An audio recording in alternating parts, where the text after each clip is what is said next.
¿Qué ocurre cuando llegas al punto más bajo de tu vida? Estás en una sala de conferencias estéril, a punto de firmar los últimos 10 años de tu historia, frente a ti, tu exmarido, a su lado, su nueva esposa, más joven, entretenida en admirar su reloj de lujo. Él sonríe con suficiencia mientras firmas los papeles. Te dice que eres un relicario, condenada a quedarte en el pasado. Sales bajo la lluvia, derrotada. Entonces suena tu teléfono. Es un abogado de Sullivan Cromwell. Te pide que vayas de inmediato. Piensas que debe ser un error, pero aceptas, y allí descubres la verdad. Mientras tu ex presumía de su reloj, tú estabas a punto de heredar un imperio. La sala de Matthew Offens tenía el aire apagado de un té aguado, olía a limpiador de alfombras caro, pero sin alma. Amelia G. se sentía como un fantasma, rondando la escena de su propia ruina. Durante 6 meses. Su vida había sido una lenta agonía. Hoy era la cauterización final. Al otro lado de la mesa de caoba estaba Ethan Davenport.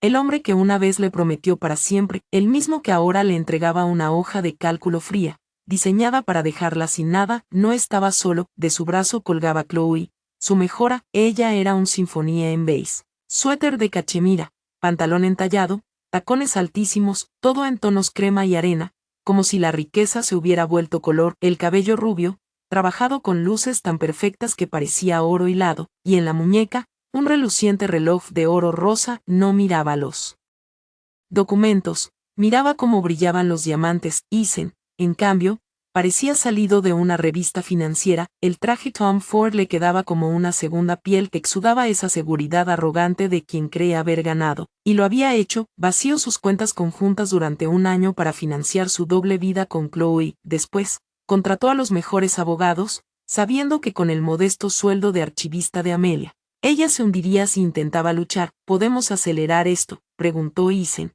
con su voz de barítono calculado. Algunos tenemos un té a las 2 en Winged Foot. Sarah, la abogada de Amelia, tosé suavemente, era bondadosa, pero estaba superada. Solo esperamos que la señora Hayes firme el acuerdo final, señor Davenport. Ella renuncia a futuros ingresos y pensión, a cambio de los 6 meses que quedan en su contrato de alquiler y un pago único de $10,000. $10,000, una cifra humillante, lo mismo que costaba el bolso de Chloe, posado en la mesa como si fuera una mascota. Para Amelia, en cambio, era la delgada línea entre sobrevivir o caer en la miseria. Chloe suspiró con fastidio. Teatral. Dios mío, qué anticuado todo esto. Se volvió hacia Eisen con dulzura envenenada. Cariño, después del golf pasamos por la concesionaria. El nuevo Porsche en blanco tiza es divino. La mano de Amelia tembló sobre el documento. Recordó el Subaru que habían probado juntos un año antes. Él le dijo que no podían permitírselo. Mentira tras mentira, capa sobre capa. Esa había sido la base de su matrimonio final. Eisen se inclinó hacia ella, con una piedad ensayada. Firma, Ames, es lo mejor. Podrás volver a tus libros, a tus manuscritos polvorientos. Es tu lugar. Bajó la voz, pero lo hizo para que todos lo escucharan. Seamos sinceros. Siempre fuiste más cómoda en el pasado. Eres archivista, conservas lo muerto.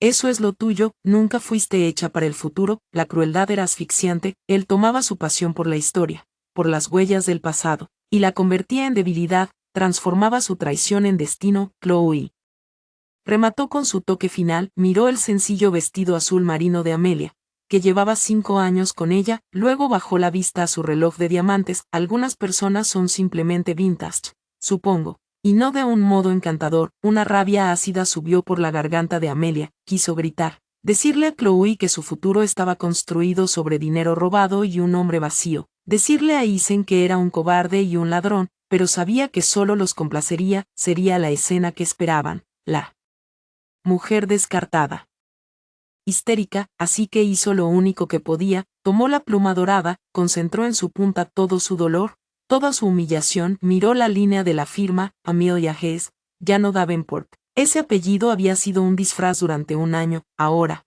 al fin, lo dejaba atrás. Con una mano firme, pese a la tormenta dentro de ella, firmó. La tinta fue negra y definitiva. Empujó el documento hacia el otro lado de la mesa. Listo, dijo con voz baja, pero clara. Se acabó. El rostro de Eisen se abrió en una sonrisa triunfal. Se levantó, arrastrando a Chloe con él. Ni siquiera miró el papel. Su abogado se encargaría de los detalles. Excelente, Sarah. Espera la transferencia en menos de una hora. Se detuvo un instante y miró a Amelia por última vez, la lástima volvió a sus ojos. Buena suerte, Ames. De verdad espero que encuentres tu pequeño rincón tranquilo en este mundo. Salieron juntos de la sala, dejando tras de sí el olor de la colonia Creed Aventus de Isen y el perfume floral, empalagoso, de Chloe. Una nube de condescendencia cara. Amelia se quedó allí, vacía. Los $10,000 del acuerdo le parecían las 30 monedas de plata. El CEO le tocó el hombro con suavidad. Has estado increíblemente digna, Amelia, muy digna, digna. Ella se sentía como un documento histórico recién declarado irrelevante, destinado a la incineración. Recogió su viejo bolso de cuero y el abrigo. Estaba sola, 6 meses para encontrar un lugar donde vivir. Una miseria en el banco, un futuro tan gris y vacío como el cielo de Nueva York. Tras la ventana, su teléfono vibró en el bolsillo, un modelo de 3 años, con la pantalla agrietada como una telaraña. Número desconocido, seguramente un spam, ofreciéndole una garantía extendida para un coche que ni tenía. Estuvo a punto de ignorarlo, pero atendió. Su voz salió como un susurro ronco. Hola, hablo con la señorita Amelia Hayes. La voz al otro lado era grave, formal, con una autoridad antigua, el timbre de alguien que mide el tiempo en generaciones, no en tazas de té. Sí, soy yo. Señora Hayes, mi nombre es Alastair Finch. Soy socio principal en Sullivan Cromwell. La llamo en nombre de la herencia del difunto señor Silas Blackwood. Es de máxima urgencia que me reúna con usted hoy. Podría estar en nuestras oficinas, en el 125 de Broad Street. Dentro de una hora. La mente de Amelia se quedó en blanco. Sullivan Cromwell, uno de los despachos más poderosos y prestigiosos del mundo, y Silas Blackwood. Ese nombre era un fantasma de su infancia, el hermano distanciado de su abuela, un hombre solitario, casi mítico. Lo había visto solo una vez, en un funeral, cuando tenía 10 años. Alto, austero, unos ojos que parecían atravesarte. Le había preguntado qué libro leía. Ella le mostró una historia de los Romanov. Él asintió y murmuró: el legado es una carga. Después se marchó. Nunca volvió a verlo. Creo que se equivoca de persona, balbuceó Amelia. Mi tío abuelo y yo apenas nos conocíamos. Señora Hayes, respondió la voz con una certeza inquebrantable, le aseguro que no me equivoco. Una hora. Mi asistente la recibirá en el vestíbulo. La línea se cortó. Amelia miró su teléfono agrietado. El corazón comenzó a latirle en un ritmo nuevo, extraño. Silas Blackwood, Sullivan Cromwell, parecía absurdo, una broma cósmica en el peor día de su vida. Pero entonces, las últimas palabras de Isen resonaron en su memoria. Siempre fuiste más cómoda en el pasado. Algo se encendió en el hueco donde antes estaba su corazón. No era desesperación, era un destello de desafío. El taxi desde la oficina estéril de Midtown hasta el corazón imponente del distrito financiero fue como cruzar un abismo. Cada clic del taxímetro recordaba lo precario de su situación. Los $10,000 se encogían manzana tras manzana. Amelia miraba la ciudad a través del cristal. Convertido en un lienzo de lluvia, gris y neón, se sentía en piloto automático, empujada por una fuerza que no sabía nombrar, el mismo instinto que, como archivista, la llevaba a seguir un trazo de tinta en un mapa olvidado, una curiosidad capaz de suspender, aunque fuera un momento, el peso de la realidad. El taxi se detuvo ante el número 125 de Broad Street, una torre negra de acero y vidrio que parecía cortar las nubes bajas. Amelia sintió una nueva ola de intimidación. Ese era el mundo al que aspiraba Isen, el de los titanes que no necesitaban presumir de relojes porque poseían las fábricas de acero. Pagó al conductor, guardó el recibo, pisó la acera brillante por la lluvia. Antes de orientarse, una mujer salió de la entrada, un traje gris oscuro, impecable, una sonrisa educada, pero sin calor. Señora Hayes, soy Clara, asistente del señor Finch. Él espera. La condujo al interior. El vestíbulo era de mármol, altísimo, solemne. El aire fresco olía, de algún modo, a poder. Pasaron por delante del mostrador de seguridad y se dirigieron a un ascensor privado. Clara usó una tarjeta y el ascensor subió con un movimiento rápido, sin ruido. Las puertas se abrieron directamente en la recepción de Sullivan Cromwell. No era una oficina, era un salón señorial, paneles de madera oscura y brillante, cuadros de escenas marítimas que parecían de museo, un silencio absoluto, solo roto por el tic-tac grave de un reloj de péndulo. El señor Finch la espera en la sala principal de conferencias, dijo Clara. Avanzando sobre la alfombra azul profundo que amortiguaba hasta el sonido de sus tacones, se detuvo ante unas puertas dobles imponentes y abrió una para Amelia. La sala de conferencias era enorme. Una pared completa era una ventana del suelo al techo, ofreciendo una vista panorámica del puerto de Nueva York y de la Estatua de la Libertad. En el centro, una mesa que parecía tallada de un único bloque gigantesco de obsidiana. Al frente, recortado contra el cielo dramático, estaba un hombre que encajaba perfectamente con el lugar. Alastair Finch tenía poco más de 60 años, cabello plateado, barba perfectamente recortada, ojos azules penetrantes, vestía un traje de 3 piezas de lana color carbón, tan impecable que hacía que la ropa de diseñador de Eisen pareciera un disfraz barato. Señora Hayes, dijo, con él mismo barítono calmado y autoritario de la llamada telefónica. Gracias por venir con tan poca anticipación. Por favor, tome asiento. Señaló una única silla de cuero colocada frente a él, menos una silla, parecía un estrado para testigos. Amelia se sentó, colocando su bolso gastado en el suelo, como un animal perdido que hubiera entrado en un palacio. Señor Finch, comenzó, con la voz ligeramente temblorosa, debo decirlo de nuevo, estoy casi segura de que hay un error. Mi tío abuelo Silus no gustaba de charlas triviales, rara vez asistía a reuniones familiares y no se le había visto en público desde 1998. Finch la interrumpió con un leve gesto, una fugaz sonrisa en los labios. Sé que fui su abogado, su confidente y uno de sus pocos amigos durante los últimos 40 años, y habló de usted, señorita Hayes, no con frecuencia, pero sí con un interés específico y notable. Amelia se quedó sin palabras. Sabía que había elegido una vida académica, sabía que se convirtió en archivista. Continuó Finch, con la mirada firme y evaluadora. Me dijo una vez, Amelia conserva legados, el resto del mundo solo los consume. Lo admiraba, lo veía como un signo de carácter, una cualidad escasa y valiosa. Sabía de mi trabajo. La idea era desconcertante y, a la vez, extrañamente reconfortante, un protector invisible que nunca supo que tenía. Silus sabía muchas cosas, y eso nos lleva al motivo de esta reunión. Su expresión se volvió solemne. Lamento ser portador de malas noticias. Silus falleció tranquilamente mientras dormía.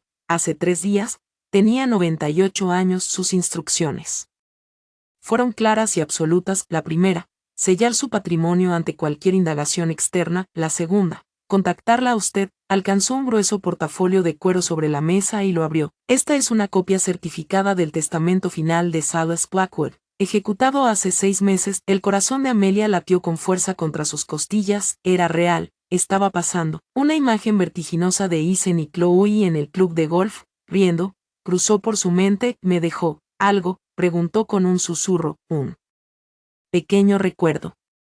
Un libro antiguo. Unos pocos miles serían un milagro que cambiaría su vida ahora mismo. Finch no respondió directamente, en cambio, la miró con una intensidad que parecía penetrar sus pensamientos. Señora Hayes, para entender a Silus, debe comprender su obra de vida. Él fue fundador y único propietario de Ethelred Global. Amelia reconoció el nombre vagamente. Era un conglomerado privado enorme, un gigante discreto en los mundos de energía, logística y tecnología, notoriamente secreto. Nunca aparecían en revistas de negocios llamativas. Su poder era silencioso, fundamental e inmenso. Ethelred no es una empresa pública, explicó Finch. Por ello, su valor no depende de los caprichos del mercado. Sin embargo, una auditoría interna reciente estima que su patrimonio neto conservador asciende a aproximadamente $75,000 millones. La cifra flotó en el aire, tan vasta, tan abstracta, que parecía absorber todo el oxígeno de la sala. Amelia se sintió ligera, se aferró a los brazos de la silla para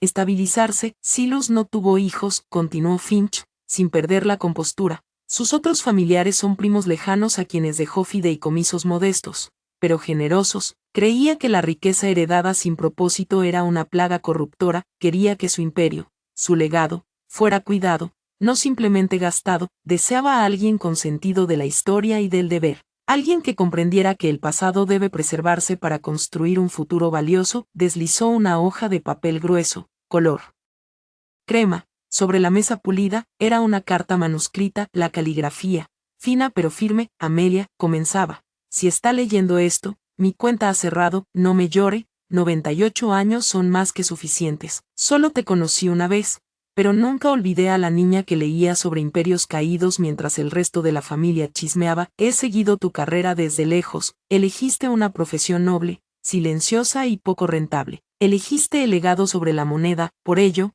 has ganado mi respeto y ahora mi carga, Amelia. Levantó la vista de la carta.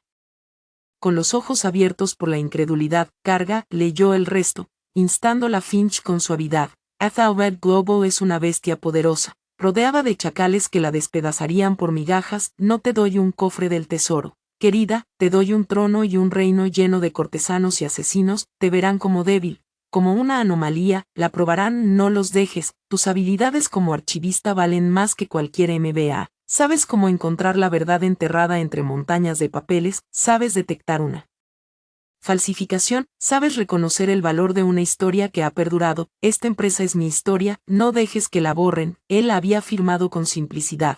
Silas, tears prickled en los ojos de Amelia. Ese hombre, al que apenas conocía, había visto más en ella y la comprendía mejor que el hombre con quien había compartido su vida. Finch dejó que el peso de la carta se asentara antes de dar la declaración final. Devastadora, señorita Hayes. Amelia, Silas Blackwood la ha nombrado única heredera de todo su patrimonio. Usted es ahora la propietaria de Ethelred Global y todos sus activos, tangibles e intangibles. Ha heredado su fortuna, su empresa, su legado, su carga. El mundo pareció inclinarse en su eje. La vista del puerto se precipitó hacia ella y luego se alejó. Era un sueño, una alucinación provocada por el dolor y el estrés. No, susurró, sacudiendo la cabeza, eso es imposible. Tengo $10,000 en el banco y 6 meses antes de quedarme sin hogar. Catálogo correspondencia del siglo XIX.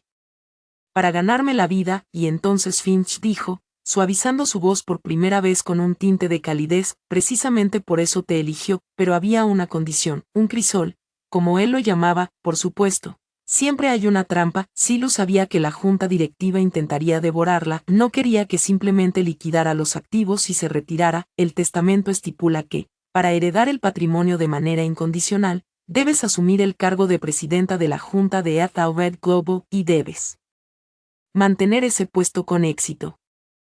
Defendiendo todos los desafíos durante un año completo, se inclinó hacia ella, expresión intensa. Si te obligan a salir por un voto de no confianza, o si renuncias antes de cumplirse el año, todo el patrimonio, cada dólar, cada patente, cada edificio, será disuelto y donado al Global Heritage Fund. Te quedarás con nada, presidenta. Junta directiva, era un idioma extranjero de un planeta hostil. El terror era paralizante, pero entonces, una imagen se grabó en su mente, la sonrisa condescendiente de Isen, la mirada despreciativa de Chloe a su reloj, y las últimas palabras cortantes de él. Eres archivista, conservas lo muerto. Un fuego frío, desconocido, comenzó a arder en sus venas. Silas no la veía solo como experta en cosas muertas, la veía como guardiana de aquello que perdura. Miró a Alistair Finch a los ojos, las lágrimas en sus mejillas se secaban solas. Su voz, cuando habló, ya no temblaba como la de una víctima, era la voz tranquila y firme de un archivista que acababa de recibir el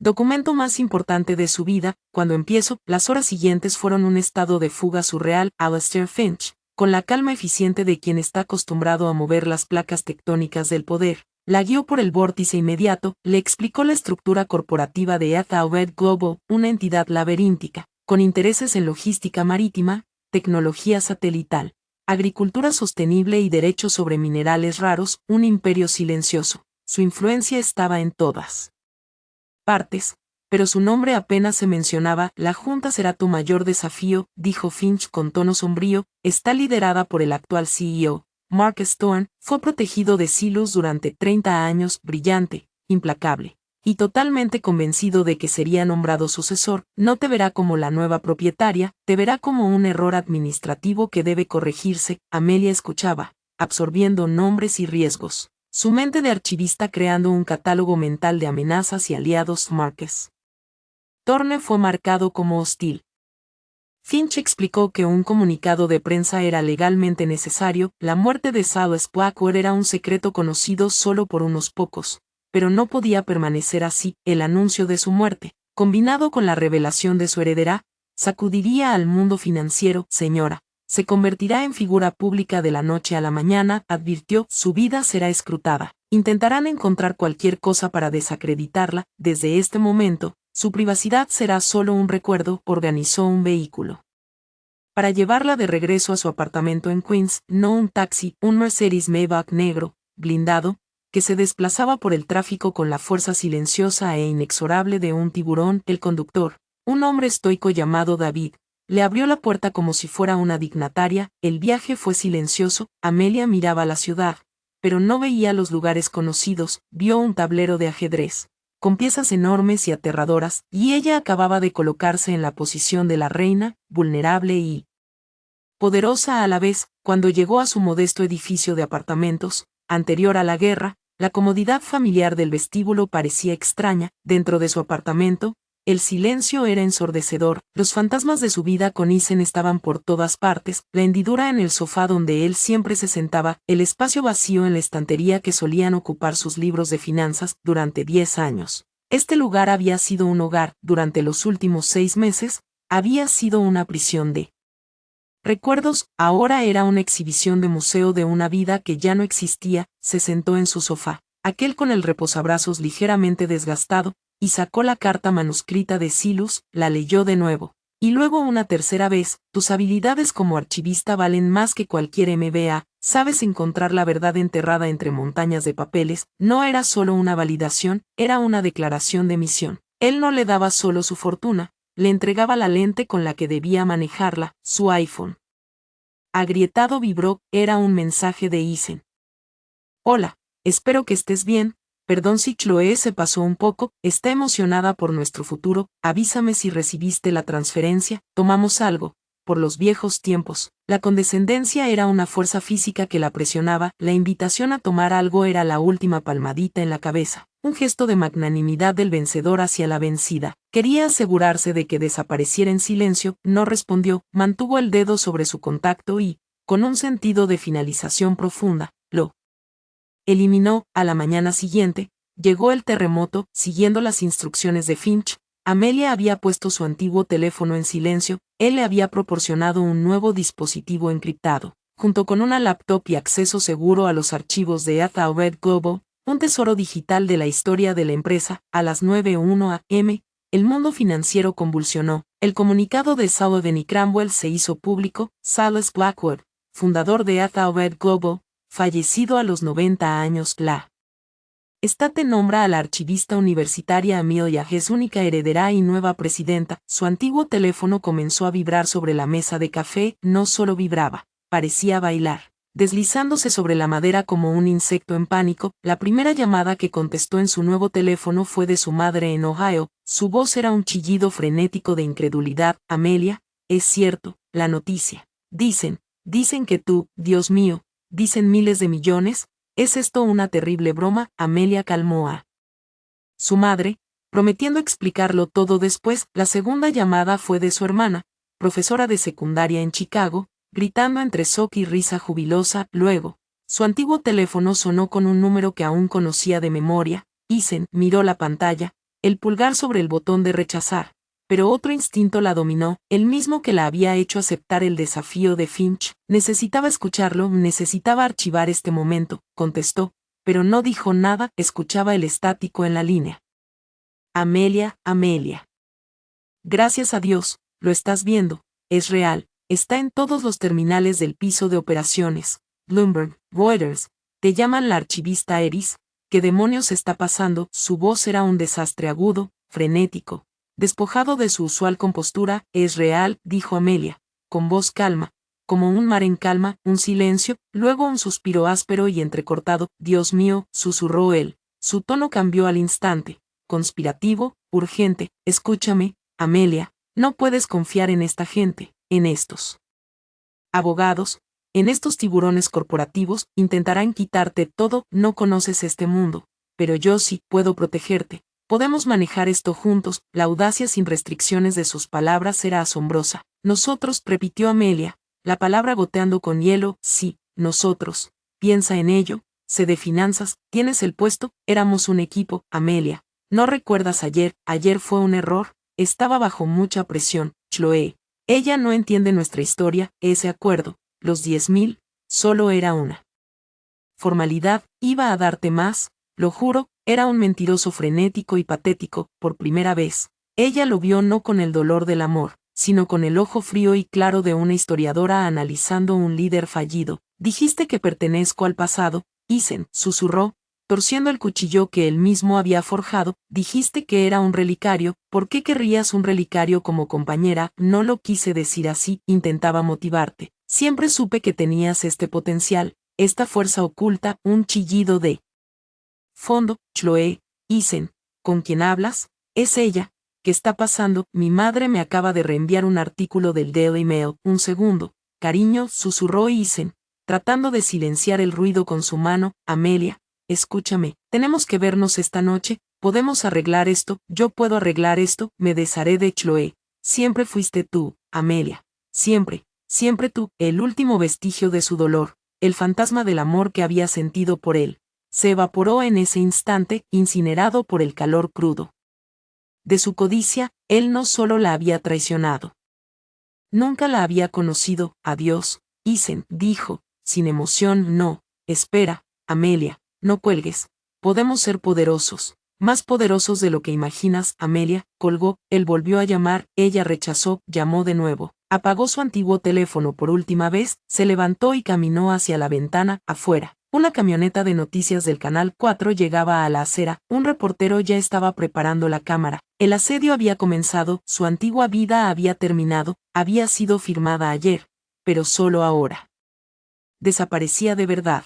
Quemada por el sol de su nueva realidad. Ya no era Amelia Hess, la esposa abandonada, era Amelia Hess, presidenta de Ethelred Global, y tenía un imperio que aprender a gobernar. Los días siguientes fueron un crisol. El tranquilo apartamento de la reina se convirtió en una prisión dorada, sitiada por una horda implacable de reporteros y paparazzi. Alastair Finch, anticipándose a esto, orquestó su extracción con la precisión de una operación de fuerzas especiales. En plena noche, fue trasladada a una residencia de varios pisos en la cima del Time Warner Center en Columbus Circle, una fortaleza anónima de vidrio y acero con entrada privada y su propio equipo de seguridad. La residencia estaba a años luz de su apartamento lleno de libros. Era una obra maestra minimalista de mármol, vidrio y tonos apagados, con vistas panorámicas a Central Park que parecían más una simulación que la realidad. Era hermosa, estéril y profundamente solitaria. Era el hogar de Silas Blackwood. En Nueva York, un lugar que él no había visitado en una década, la nueva vida de Amelia era un curso intensivo de 18 horas al día sobre cómo ser multimillonaria. Sus mañanas eran con tutores. Un profesor retirado de Wharton para finanzas, un exdiplomático para gobernanza corporativa, y una mujer de rostro pétreo que le enseñaba protocolos de seguridad. Las tardes eran con Alastair Finch, diseccionando la compleja anatomía de Ethelred Global, pero sus noches eran suyas, y en la quietud de su torre de vidrio. Hacía lo que mejor sabía hacer, iba a los archivos digitales de la empresa eran su santuario. Durante horas leía décadas de actas de reuniones, propuestas de proyectos, memorandos internos y, lo más importante, la correspondencia privada de Silas. Comenzó a ver la empresa no como una entidad corporativa, sino como una historia viva. Vio los audaces riesgos que Silas tomó en los primeros días, las traiciones que sufrió, las lealtades que cultivó. Vio cómo su visión evolucionó de una empresa ambiciosa y hambrienta a un poder global con un sentido casi feudal de responsabilidad. En sus cartas, notó su creciente desilusión con la obsesión del mundo moderno por las ganancias a corto plazo. Están desmantelando las catedrales para vender las piedras, escribió a un amigo, y vio el ascenso de Mark Storm, su nombre apareciendo una y otra vez, primero como joven analista brillante, luego como jefe de división despiadado, y finalmente como CEO, sus memorandos cada vez más centrados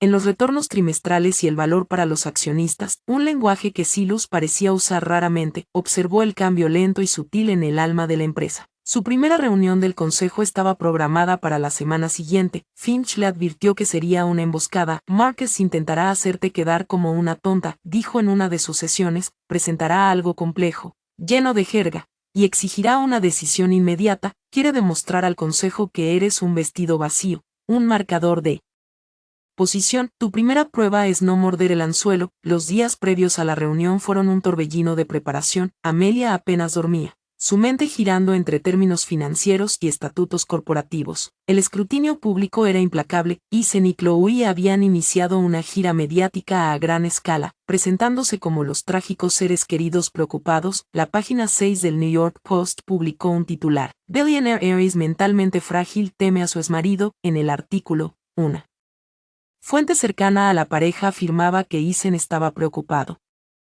porque la riqueza repentina había causado un colapso mental, y que exploraba opciones para protegerla de sí misma. Era una amenaza pública clara, el primer movimiento en una campaña para declararla incompetente. La mañana de la reunión del consejo, Amelia se paró frente a un espejo de cuerpo entero. Una estilista seleccionada por la oficina de Finch había armado un guardarropa para ella. No era llamativo, era armadura. Un vestido Armani gris oscuro, entallado, zapatos low-bottom de tacón bajo pero imponentes, y su cabello recogido con severa elegancia. La mujer en el espejo era una extraña, compuesta, formidable y irradiando un poder silencioso que ella no sentía. Cuando entró en la sala del consejo de Athalbert en el piso 80 de la sede de Wall Street, el efecto fue inmediato. La sala, con paredes de vidrio, suspendida sobre la ciudad, quedó en silencio. Los 10 miembros del consejo, un grupo de veteranos curtidos y financieros impecablemente vestidos, la miraban mientras entraba. Era una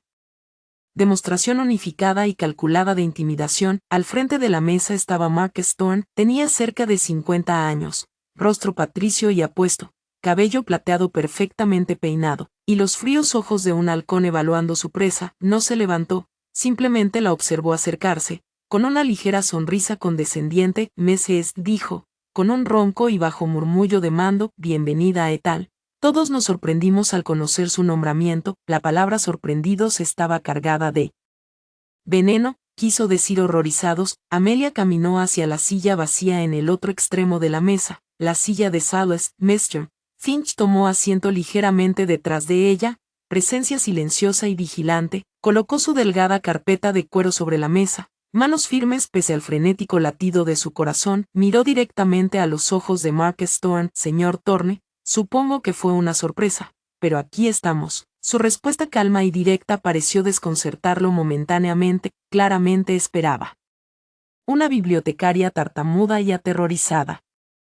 Él se recompuso rápidamente. Efectivamente, antes de comenzar, debo hablar en nombre del consejo para expresar nuestra profunda preocupación. Silas era un genio, pero en sus últimos años su excentricidad estaba bien documentada. Esto, me temo, parece ser su último y más dañino capricho. Un murmullo de acuerdo recorrió la mesa. Ethel no es un archivo universitario, continuó Thorne, condescendiente, es una entidad global multimillonaria que navega mercados complejos y volátiles. Requiere toda una vida de experiencia, no una pasión por lenguas muertas. Era el anzuelo. Intentaba provocarla para demostrar que era una amateur emocional, pero Amelia recordó la carta de Silas. Sabes detectar una falsificación. Abrió su carpeta. Gracias por su preocupación, señor Thorne. Creo que el primer punto en la agenda es su propuesta para la adquisición de la operación minera Kestrel en la República Democrática del Congo. La sonrisa de Thorne se ensanchó. Era su arma escogida, un acuerdo complejo, con múltiples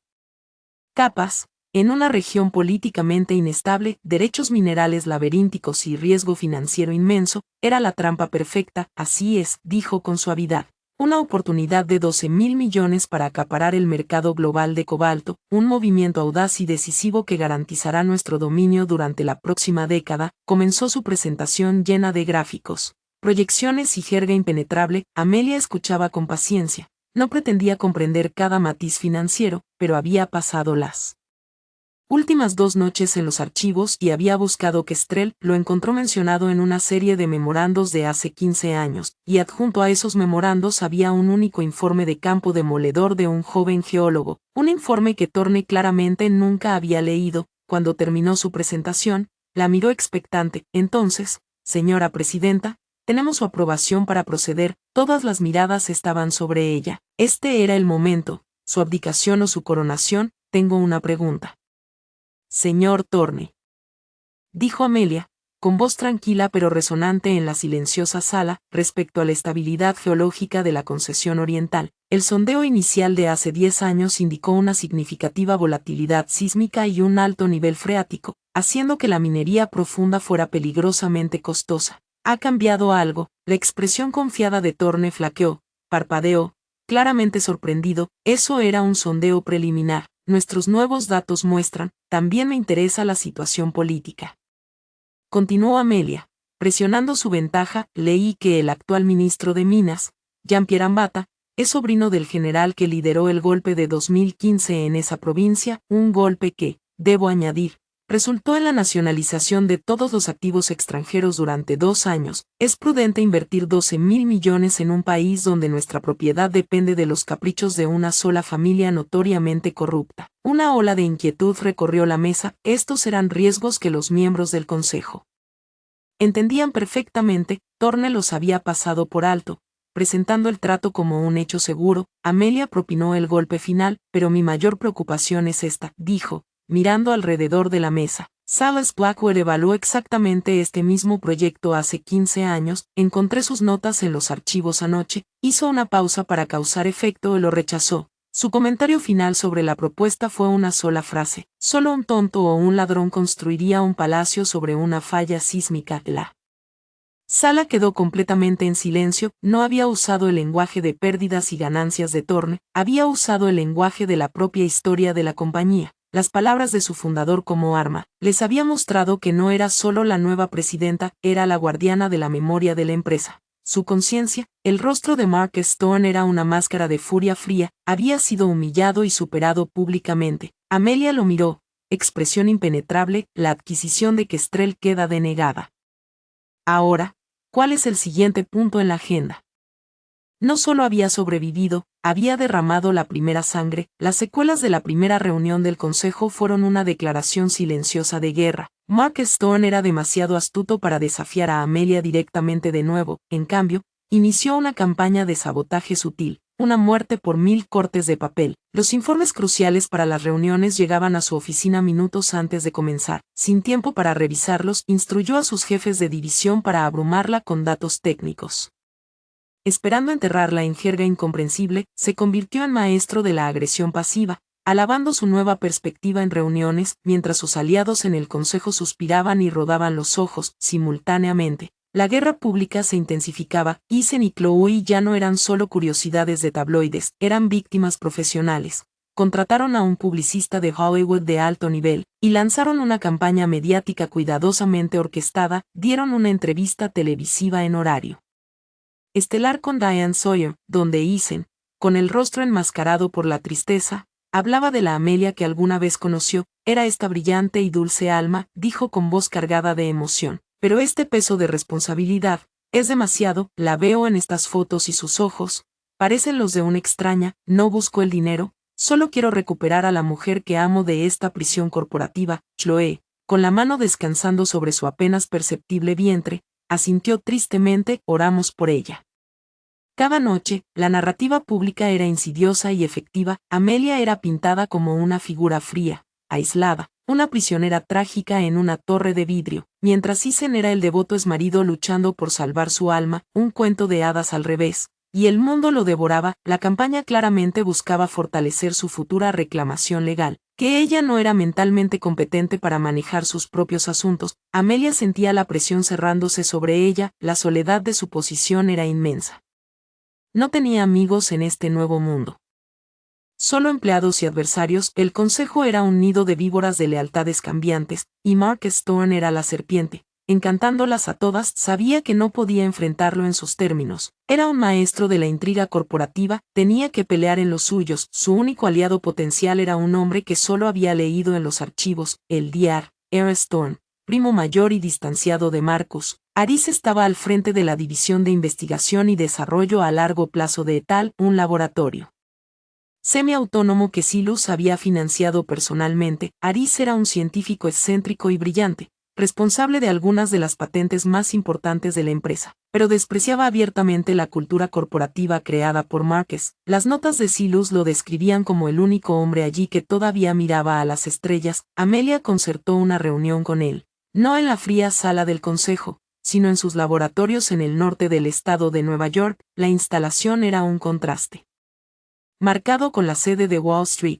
un campus caótico y extenso de invernaderos, talleres y laboratorios zumbando con energía tranquila y concentrada. El Dr. Emma Stone era un hombre en sus 60, con una melena gris salvaje, bata arrugada y ojos que brillaban con una inteligencia feroz. No la saludó con un apretón de manos, sino mostrándole un prototipo de un nuevo sistema de purificación de agua alimentado por energía solar. Marcus piensa que esto es un desperdicio de dinero, dijo Aris, con voz grave. Una locura total. No hay ganancias trimestrales en dar agua limpia a aldeas pobres.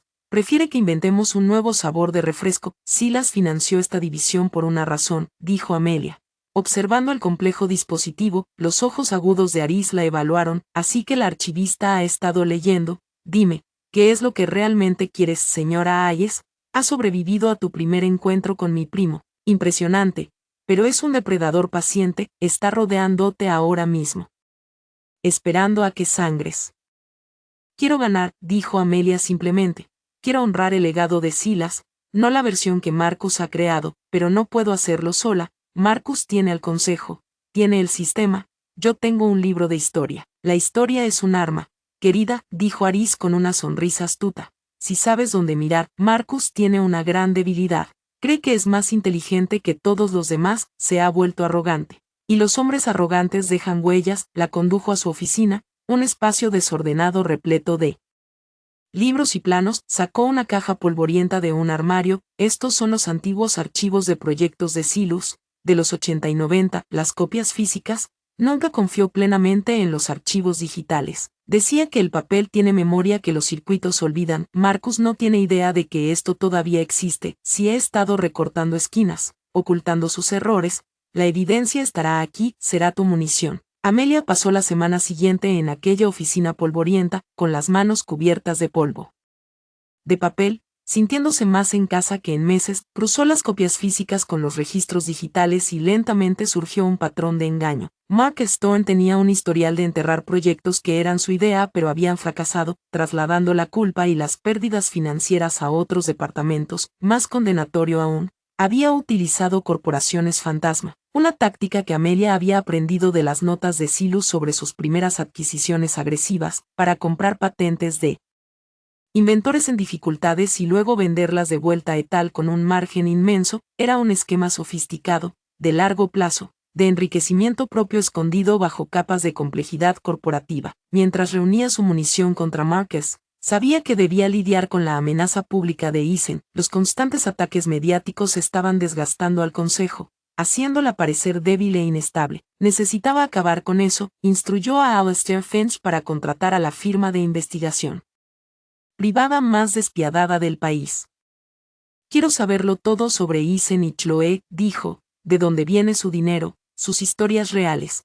Quiero la verdad, el tipo de verdad que no se imprime en la página 6. El informe llegó una semana después. Un documento delgado, devastador. Eisen, profundamente endeudado por financiar su estilo de vida con Chloe, había estado involucrado en operaciones con información privilegiada, usando datos de su empresa para obtener ganancias ilegales. Chloe, cuyo verdadero nombre era Chelsea Hawley, de Ohio, tenía un historial de vincularse con hombres adinerados. El Kere Watts de Ordemar fue un regalo de un magnate inmobiliario casado con quien ella estaba antes de Eisen, y el embarazo. La fecha de parto dejaba claro que el bebé no podía ser de Eisen. La pieza final del rompecabezas fueron una serie de transferencias bancarias. Una corporación fantasma registrada en las Islas Caimán hacía pagos regulares y grandes a Eisen. Una corporación fantasma que Emma Stone ayudó a Amelia a rastrear hasta un fondo negro controlado por Mark Stone mismo. Todo encajó de golpe. Eisen no era solo un exmarido oportunista, era un operativo pagado.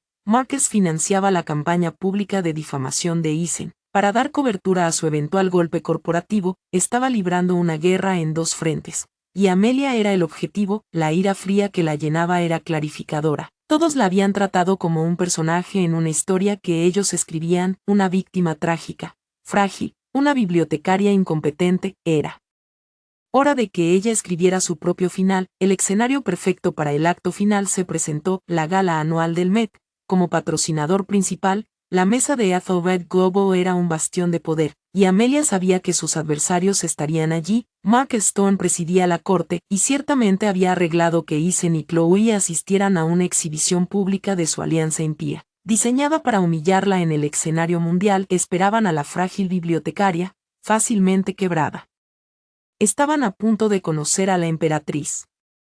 Amelia había pasado semanas anteriores reuniendo su munición. El Dr. Era Stone le ayudó a desenterrar un rastro documental del esquema de 15 años de Marquez, de malversación mediante corporaciones fantasma para enriquecerse a expensas de la empresa. Simultáneamente, el investigador privado que contrató entregó un expediente devastador sobre Eisen y Chloe, detallando su comercio con información privilegiada y la verdad oculta sobre el pasado de Chloe, su falso embarazo y la fuente de su financiamiento. Marquez Stone mismo. La conspiración era un círculo perfecto, condenatorio. La noche de la gala, Amelia se transformó, llegó con un vestido de terciopelo azul medianoche de Ciparelli, severo y regio, alrededor de su cuello, el diamante Blackwood, piedra impecable de 50 quilates que irradiaba un fuego azul helado. Cuando pisó la alfombra roja, los fotógrafos, esperando a la tímida archivista, quedaron atónitos. Dentro, los encontró exactamente como había predicho. Marquez, Eisen y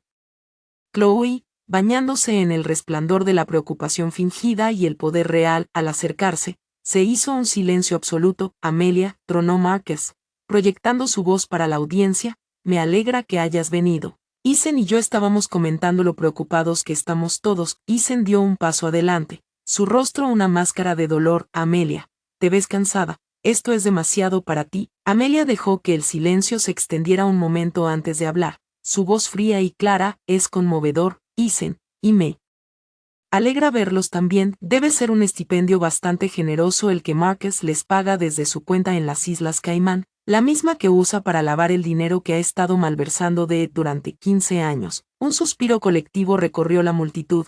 El rostro de Marcus se volvió piedra. Amelia no hizo una pausa. Y tú, Eisen, dijo, su voz bajando pero sin perder filo, la CCC se pondrá en contacto con tu firma mañana. Tu amigo en el fondo de cobertura ya ha aceptado cooperar respecto a tu pequeño esquema de información privilegiada.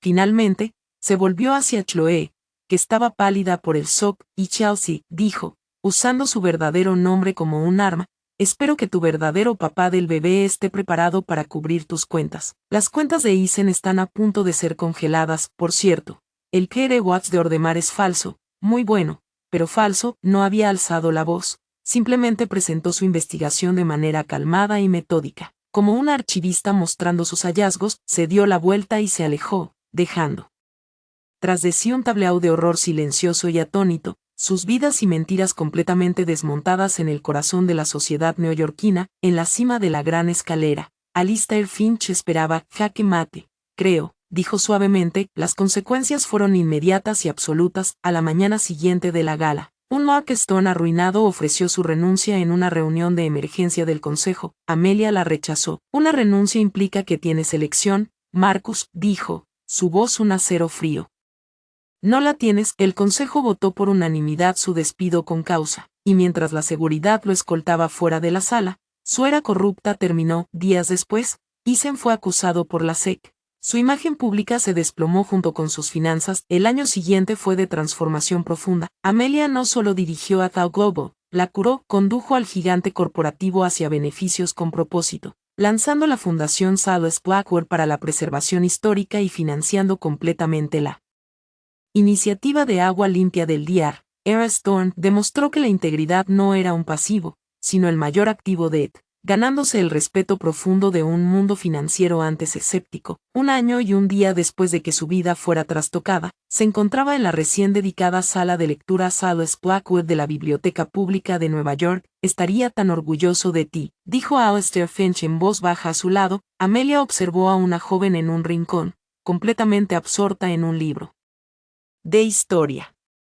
Y entendió su verdadera herencia. Nunca se trató del dinero, se trataba de la fuerza que había descubierto dentro de sí misma. Eisen la había llamado archivista de los muertos, una reliquia atrapada en el pasado. Se había equivocado, ella era una guardiana del legado, usando la sabiduría de la historia para construir un futuro duradero. Su trabajo apenas comenzaba, y así, Amelia Hess, la silenciosa archivista, se convirtió en una de las personas más poderosas del mundo. Su historia es un recordatorio poderoso de que las habilidades que cultivamos en los momentos silenciosos de nuestra vida, nuestras pasiones, nuestro conocimiento, nuestra integridad, pueden convertirse en nuestras armas más grandes cuando somos puestos a prueba. No solo se vengó, redefinió un imperio entero, demostrando que el verdadero poder no consiste en ser la voz más fuerte de la sala, sino la más preparada. ¿Qué opinas de la épica derrota de Amelia en la gala del Met? ¿Fue la venganza perfecta? ¿Y cuál crees que es la parte más importante del legado de una persona? Déjanos tus pensamientos en los comentarios. Si te inspiró el increíble viaje de Amelia, desde el corazón roto hasta la presidencia del consejo, muestra tu apoyo dando me gusta. Esto ayuda a nuestro canal a traer más historias como esta, y si no quieres perderte la próxima historia dramática de vindicación y triunfo, asegúrate de suscribirte y activar la campana de notificaciones. Comparte esta historia con cualquier persona que alguna vez haya sido subestimada. Gracias por escuchar.